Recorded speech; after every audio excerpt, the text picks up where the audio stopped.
Pernahkah kalian mengetahui hidangan bernama silat Solo? Silat Solo merupakan hidangan tradisional khas Solo yang memiliki banyak komponen dan sejarah unik di baliknya loh. Seberapa menariknya sih asal-usul silat Solo ini? Yuk segera simak saja sejarahnya. Pada suatu masa di Belanda, terdapat tren masakan berbahan dasar daging yang sangat digemari rakyat Belanda, yaitu beefsteak atau beef stick dalam bahasa Inggris.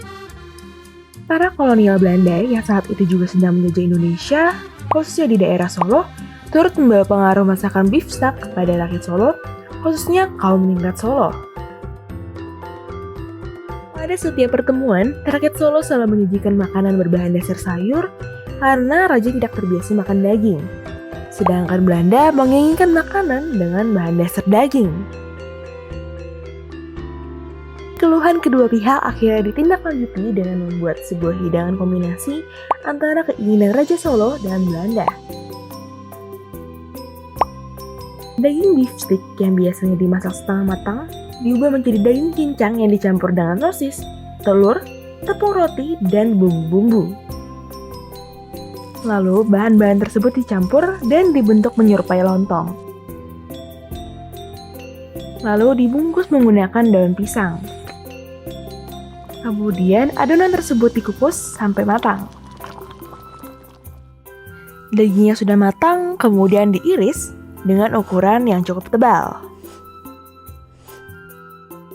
Lalu, daging tersebut digoreng dengan sedikit margarin hingga berwarna kecoklatan.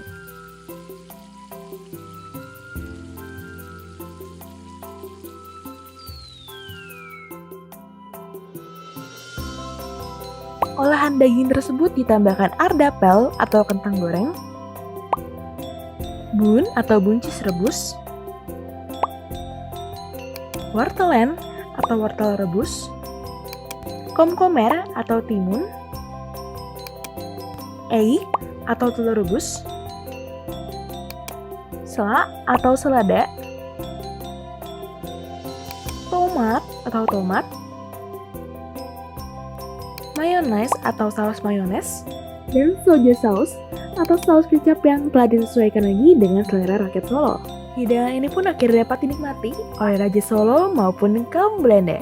Kaum Belanda kemudian menyebut hidangan ini sebagai selaceh yang berarti salad. Namun, rakyat Solo sulit untuk mengucapkan istilah tersebut dan terbiasa mengucapkan selat. Akhirnya hidangan ini pun dikenal sebagai selat Solo. Seiring berkembangnya zaman, juga terdapat modifikasi pada selat Solo. Ada rumah makan yang menyajikannya secara hangat, padahal biasanya disajikan secara dingin. Ada juga yang mengurangi atau menambahkan komponen pada selat Solo. Melalui kisah ini, kita dapat melihat bahwa Indonesia menjunjung toleransi kepada budaya lain, bahkan dalam hal makanan.